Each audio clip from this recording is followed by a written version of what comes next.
Hello guys, this is Ankit and once again welcome to W3 web school. और SEO series के इस particular video के अंदर हम लोग डिस्कस करने वाले हैं रीडायरेक्शंस के बारे में।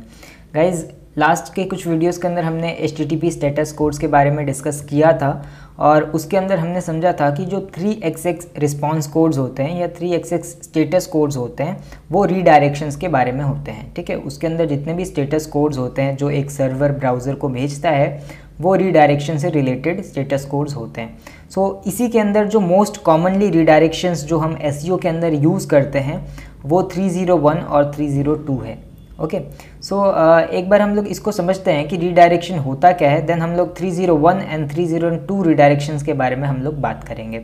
ओके, सो डेफिनेशन से स्टार्ट करते हैं हम लोग। Okay, redirection is a process to send both users and crawlers to a different URL from the requested one. ठीक है, मतलब कि मान के चलते हैं कि यहाँ पे कोई एक URL है, जैसे कि यहाँ पे हमने एग्जाम्पल के अंदर लेके रखा है सपोज़ कि abc.com, ये इस तरीके का कोई URL है। ठीक है, कोई डोमेन नेम है। ठीक है, मान के चलते हैं और हम अभी सपोज़ करते हैं कि हमने अभी एक नई वेबसाइट जो है वो बना ली। ठीक है, और हमने अपना डोमेन नेम या ब्रांड नेम जो हमने चेंज कर लिया है।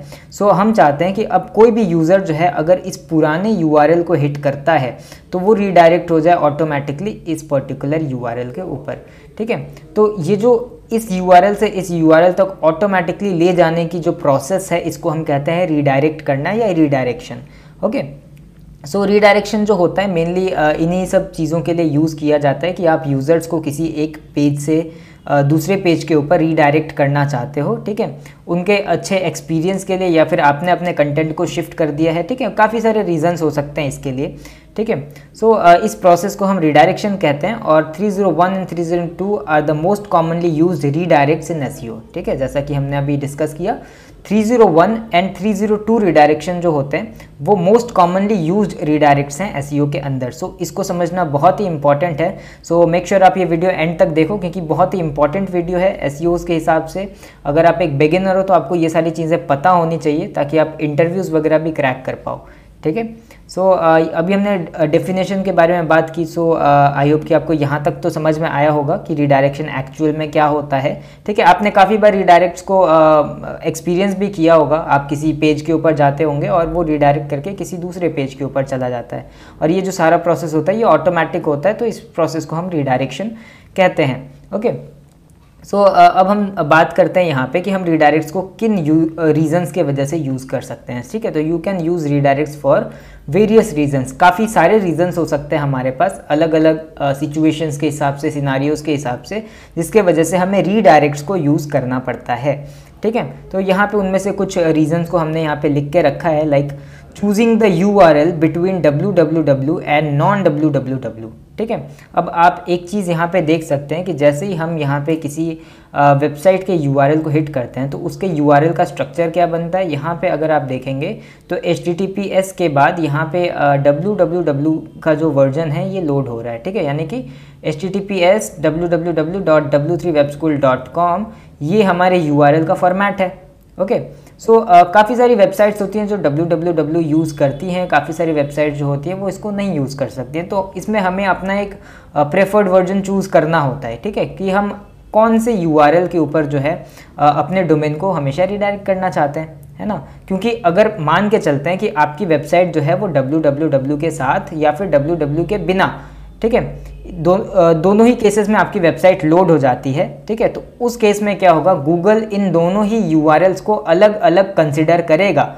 ठीक है, और अलग अलग कंसिडर करने के वजह से यहाँ पे कंटेंट तो सेम है, तो यहाँ पे कंटेंट डुप्लीकेसी का इशू आ जाएगा जिससे इंडेक्सिंग वगैरह भी काफ़ी बार इफेक्ट होती हैं। ठीक है, सो हमें क्या करना होता है कि हमें कोई भी एक प्रेफर्ड वर्जन जो है उसको चूज़ कर लेना होता है और जितने भी यूज़र्स होते हैं उन्हें एक ही वर्जन के ऊपर हमें रीडायरेक्ट कर देना होता है। तो इस केस के लिए हम लोग क्या करते हैं, या तो www या तो नॉन www, कोई भी एक जो फॉर्मेट है URL का उसे चूज़ करके हमें उस पर रिडायरेक्शन को सेटअप करना होता है। ठीक है, जैसे कि अगर आप देखेंगे यहाँ पर अगर हम ये www को हटा देते हैं इस URL से और उसके बाद अगर इस URL को हिट करते हैं, स्टिल ये जो पेज है ये www के साथ ही लोड हो रहा है, इसी वर्जन के ऊपर रिडायरेक्ट कर जा रहा है। तो यहाँ पे वो डुप्लीकेसी का इशू जो है वो नहीं आएगा।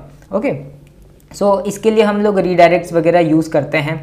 या फिर अगर आप यहाँ पे देखें, you have a new website और page and you want to shift on it, ठीक है, मतलब कि अगर आपने एक नई वेबसाइट बना ली, ठीक है, मान के चलते हैं जैसे हमने अभी ये एग्जांपल लिया था कि हमारे पास एक वेबसाइट थी और हमने नया डोमेन खरीद लिया है, ब्रांड नेम चेंज कर लिया, अब हमने एक नई वेबसाइट या नया पेज बना लिया है।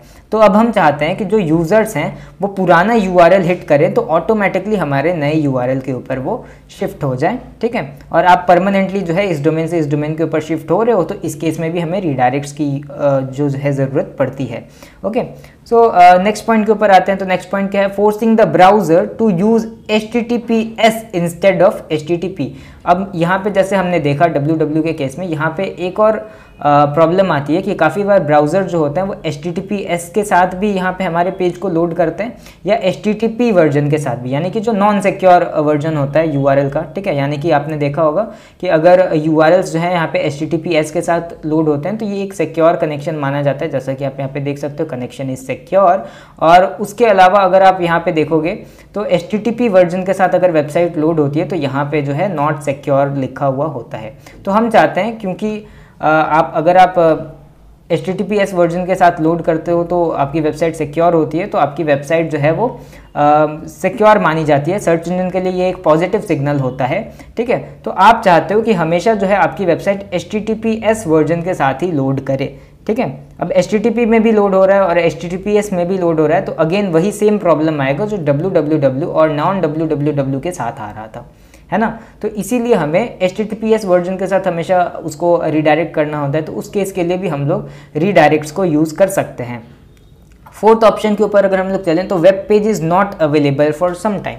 अब मान के चलते हैं कि ये जो मेरा वेब पेज है, ठीक है, ये कुछ टाइम के लिए अंडर मेंटेनेंस है या फिर कुछ हम काम कर रहे हैं इसके ऊपर, कुछ फिक्स कर रहे हैं हम इसके ऊपर, तो हम नहीं चाहते हैं कि उस टाइम तक कोई भी यूज़र जो है इस पेज के ऊपर लैंड हो, अगर ये हमारा पेज रेडी नहीं है, ठीक है। तो हम कुछ टेम्पररी रिडायरेक्शंस को लगा सकते हैं, ठीक है, जहां पर क्या होगा कि यूज़र इस पेज पे आने के लिए रिक्वेस्ट तो करेगा बट वो जाएगा किसी और पेज के ऊपर जहां पे हो सकता है उसे ये नोटिस मिले कि ये पेज अंडर मेंटेनेंस है, या फिर हम किसी दूसरे कंटेंट के ऊपर भी यूज़र को रिडायरेक्ट करा सकते हैं, ठीक है। तो ये कुछ रीजंस थे जिनके लिए हम रीडायरेक्ट्स को यूज़ करते हैं, ठीक है। आई होप आपको चीज़ें यहाँ तक समझ में आई होंगी और सारी चीज़ें यहाँ तक परफेक्टली क्लियर होंगी।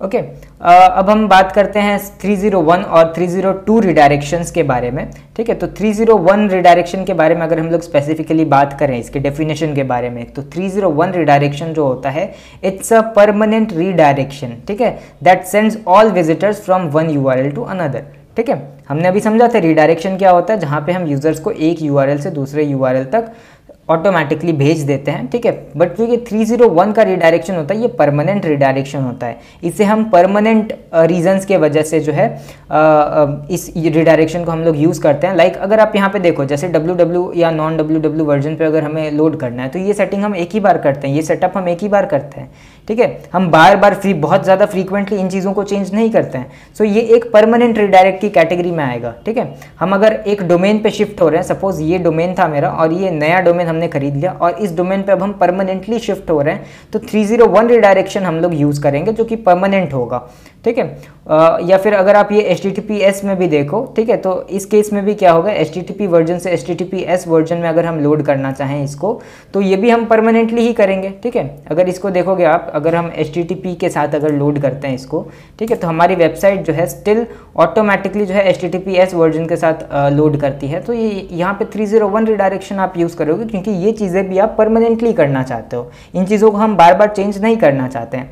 बट अगर आप देखोगे web page is not available for some time, तो ये एक परमानेंट रिडायरेक्ट नहीं है, ये आपने टेम्पररी बेसिस के लिए किया है। सो इसके लिए हम लोग यूज़ करते हैं 302 रिडायरेक्शन, ठीक है। It's a temporary redirection that sends visitors from one URL to another for some time, मतलब कि ये टेम्पररी बेसिस के लिए होता है, कुछ टाइम के लिए आप इसको करते हो, अदरवाइज जो 301 रिडायरेक्शन होता है वो परमानेंट होता है। ओके, सो आई होप कि यहाँ तक चीज़ें आपके लिए क्लियर होंगी, ठीक है। अब हम अगर देखेंगे परमानेंट रिडायरेक्शन और टेम्पररी रिडायरेक्शन में फ़र्क क्या होता है, ठीक है, क्योंकि हम रिडायरेक्ट तो दोनों पे कर रहे हैं। अगर हम लोग इस चीज़ को समझें यहाँ पे, तो डिफरेंस बिटवीन 301 एंड 302 रिडायरेक्ट्स, ठीक है। तो पहला जो डिफरेंस है वो क्लियर है। क्लियर क्या है यहाँ पे, it's a permanent type of redirection और यहाँ पे है it's a temporary type of redirection, ठीक है। बट यहाँ पे जो नेक्स्ट डिफरेंस है इन दोनों यूआरएल में बहुत ही इंपॉर्टेंट है और आपको समझना ये बहुत ज़्यादा ज़रूरी है, ठीक है। यहाँ पे देखिए most of the authority passes to the new URL. अभी जो हमने केस लिया था थोड़ी देर पहले, यहाँ पे ये जो एग्जांपल हमने लिया था, अब मान के चलते हैं कि ये जो abc.com है इसने बहुत सारी अथॉरिटी गेन की थी, काफ़ी सारी बैकलिंक्स बनाई थी, ठीक है, इस पर्टिकुलर डोमेन के लिए, ठीक है। बट अब अगर वो नए डोमेन के ऊपर शिफ्ट हो जाता है तो उसकी वो अथॉरिटी तो लॉस्ट हो जाएगी।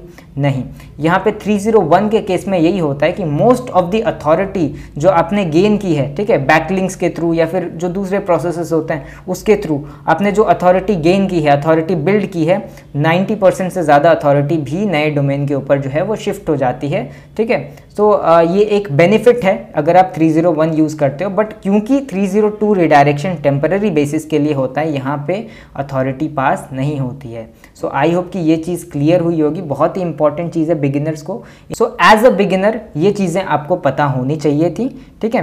आई होप कि आपको यहाँ तक ये वीडियो समझ में आया होगा और ऐसे ही और इम्पॉर्टेंट वीडियोज़ को हम लोग आने वाले वीडियोज़ के अंदर डिस्कस करेंगे और इसके बारे में भी हम लोग एक अलग से वीडियो लेके आएंगे जिसके अंदर हम देखेंगे कि 301 या 302 रिडायरेक्ट्स को हम कैसे सेटअप कर सकते हैं यूजिंग cPanel या फिर वर्डप्रेस के ऊपर, दोनों ही मेथड से आपको दिखाया जाएगा। सो आई होप कि आपको ये वीडियो पसंद आया होगा और आगे के जो इंपॉर्टेंट वीडियोस आने वाले हैं मेक श्योर आप उसके लिए चैनल को सब्सक्राइब कर लो और इस सीरीज़ को आप फॉलो करते रहिए, ठीक है। सो मिलते हैं नेक्स्ट वीडियो में, टिल देन बाय।